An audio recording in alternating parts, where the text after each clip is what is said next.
अस्सलाम वालेकुम। आज का topic what is inflation, the concept of inflation और definition of inflation and different various types of inflation. First is the concept of inflation.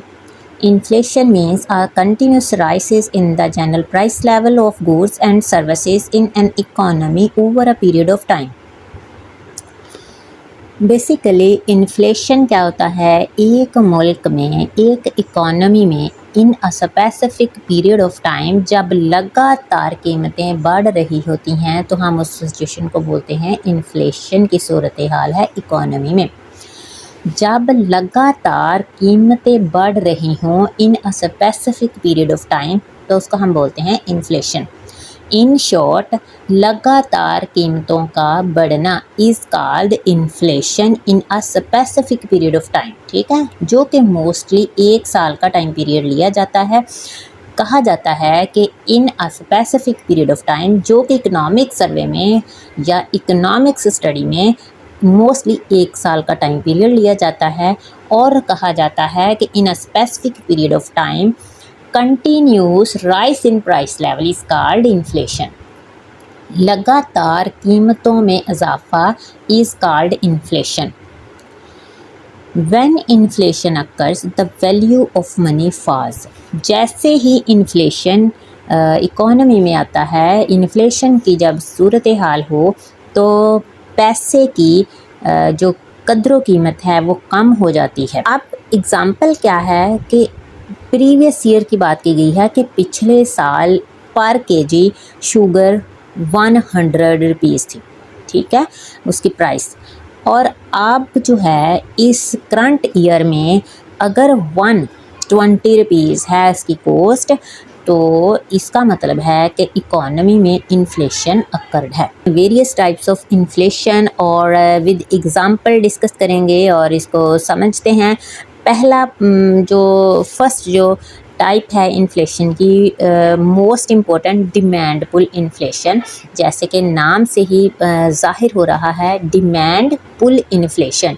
इसका मतलब ये है कि जब डिमांड के बढ़ने की वजह से कीमतें बढ़ रही हों तो इस सिचुएशन में इन्फ्लेशन की जो कैटेगरी है उसको हम बोलते हैं डिमांड पुल इन्फ्लेशन, यानी कि डिमांड के बढ़ने की वजह से, ठीक है, जब डिमांड बढ़ेगी, ठीक है, डिमांड के बढ़ने की वजह से जब कीमतों में इजाफा होगा, ठीक है, डिमांड बढ़ी और डिमांड के बढ़ने की वजह से जब कीमतें बढ़ी, ठीक है, तो जब इन्फ्लेशन क्या है, कीमतों का लगातार बढ़ना।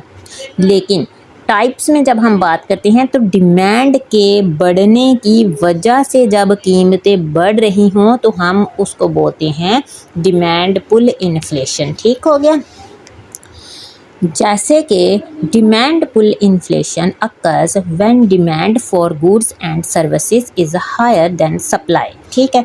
इन अदर वर्ड्स हम इस तरह भी कह सकते हैं कि जब गुड्स एंड सर्विसेज की डिमांड ग्रेटर देन हो सप्लाई, ठीक है, जब डिमांड सप्लाई से ज़्यादा हो तो हम बोलते हैं डिमांड पुल इन्फ्लेशन। अब यहाँ पर हमारे पास है goods and services.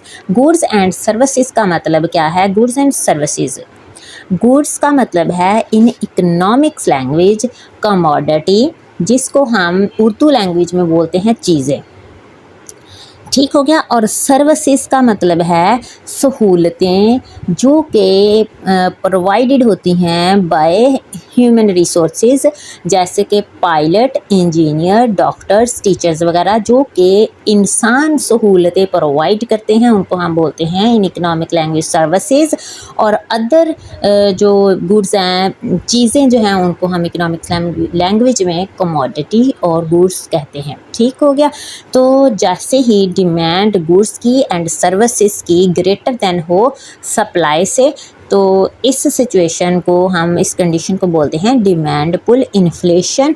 Demand pull inflation ये भी है कि जब बहुत ज़्यादा too much money chasing too few goods, चंद एक चीज़ें लेने के लिए जब हमें बहुत ज़्यादा मनी की ज़रूरत हो, पैसों की ज़रूरत होती है, तो बहुत सारे पैसों के बदले चंद एक चीज़ें जब हम ख़रीदें तो भी हम कहते हैं कि इकोनॉमी में डिमांड पुल इन्फ्लेशन की सूरत हाल चल रही है।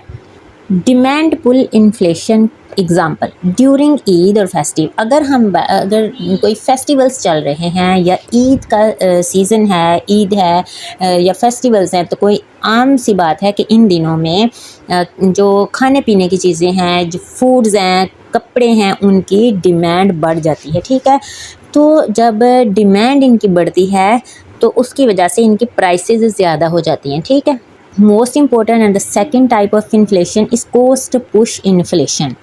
अब कोस्ट का मतलब क्या होता है? कोस्ट बोलते हैं लागत को।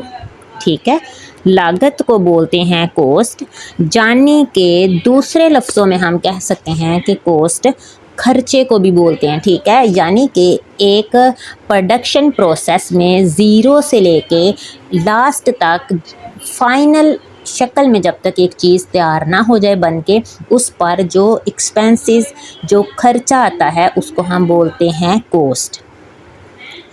ठीक हो गया, तो जब कोस्ट बढ़ जाए, ठीक है, कोस्ट के बढ़ने की वजह से जब कीमतों में इजाफा हो रहा हो तो such situation is called cost push inflation. ठीक हो गया, जब कोस्ट के बढ़ने की वजह से कीमतों में इजाफा हो जाए तो इसको हम बोलते हैं coast push inflation.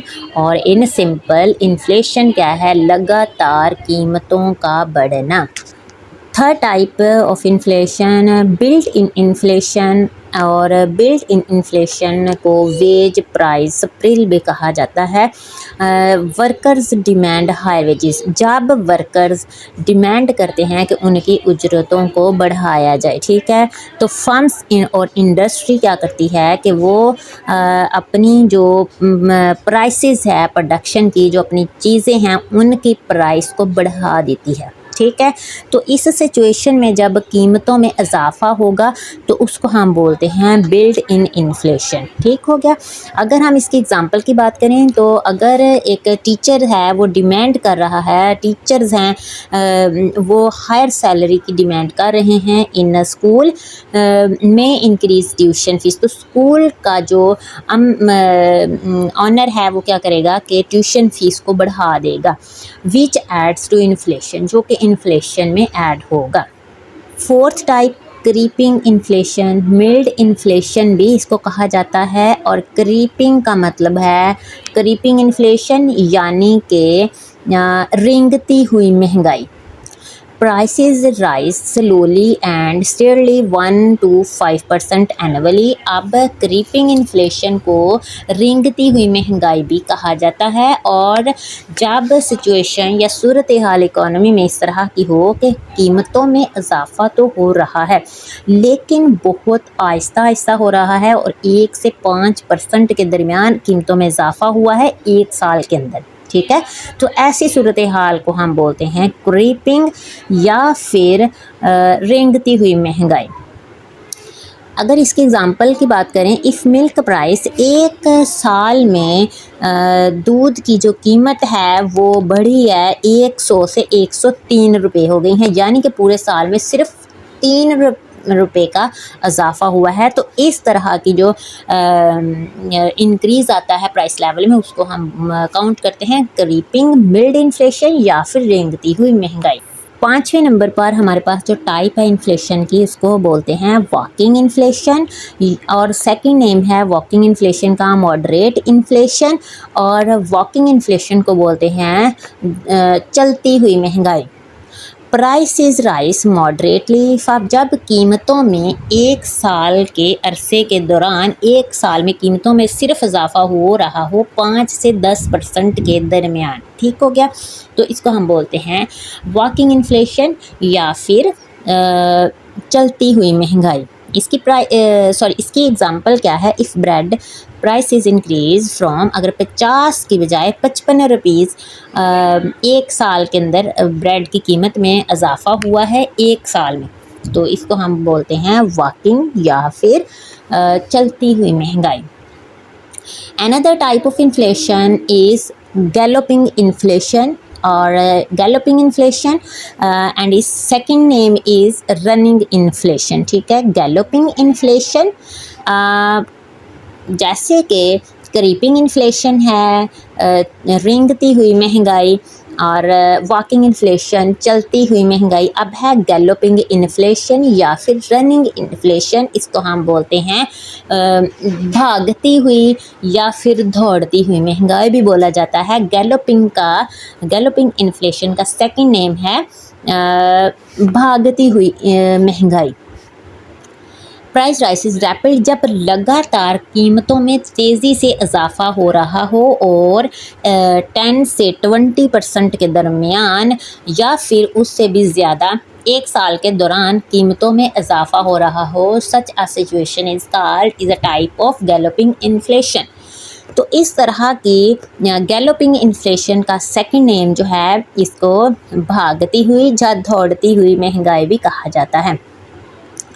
Hyper inflation basically जब तेज़ी से कीमतों में लगातार इजाफा हो रहा है और तेज़ी से हो रहा हो और आउट ऑफ कंट्रोल सिचुएशन जो है आउट ऑफ कंट्रोल हो जाए, ये कीमतों में जो इजाफा हो रहा है वो आउट ऑफ कंट्रोल हो जाए और तेज़ी से कीमतें बढ़ रही हों, तो इस सिचुएशन को हम बोलते हैं हाइपर इन्फ्लेशन, जब कीमतों में इजाफा आउट ऑफ कंट्रोल हो जाए। ठीक है, अब इन्फ्लेशन बेसिकली क्या है? इन्फ्लेशन इन शॉर्ट कीमतों में इजाफे को ही कहते हैं इन्फ्लेशन। ठीक है, और इसकी एग्ज़ाम्पल हाइपर इन्फ्लेशन की जो है बहुत इम्पोर्टेंट है और बहुत ही एक एग्ज़ाम्पल है इसकी बहुत मशहूर है कि ज़िम्बाब्वे में 2008 में प्राइस जो है वो 1 घंटे में ही डबल हो गई थी कि लोगों को बैग भर भर के कैश की फॉर्म में लेके जाना पड़ता था एक ब्रेड का पीस खरीदने के लिए। ठीक हो गया। Types of inflation last and number 8 जो है टाइप्स ऑफ इन्फ्लेशन स्टैगफ्लेशन।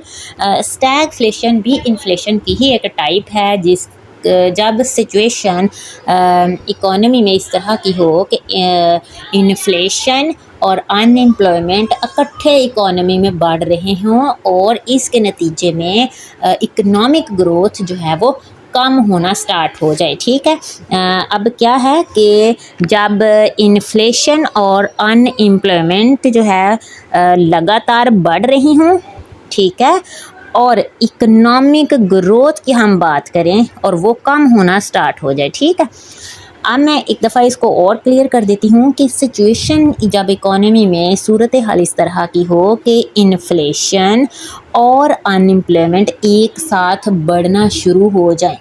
ठीक है, इन्फ्लेशन और अनएम्प्लॉयमेंट लगातार बढ़ रही हों इकट्ठे, यानी कि इन्फ्लेशन भी आ गया इकोनॉमी में, अनएम्प्लॉयमेंट भी आ गया इकोनॉमी में, एक साथ ही दोनों बढ़ रहे हैं, तो इस सूरत हाल में क्या होगा कि इकोनॉमिक ग्रोथ जो है वो कम होना स्टार्ट हो जाएगी। तो इस तरह की जब सूरत हाल इकोनॉमी में हो तो उसको हम बोलते हैं स्टैगफ्लेशन। सो आज का हमारा टॉपिक कंप्लीट हो गया है। आई होप सो आज की वीडियो, आज का लेक्चर आपके लिए काफ़ी हेल्पफुल रहेगा। वीडियो कैसी लगी कमेंट करके ज़रूर बताइएगा गाइस। नेक्स्ट वीडियो किस टॉपिक पर होनी चाहिए आप कमेंट कर सकते हैं। मिलते हैं किसी और इंटरेस्टिंग टॉपिक के साथ नेक्स्ट वीडियो में, तब तक के लिए दुआओं में याद रखिएगा। अल्लाह हाफिज़।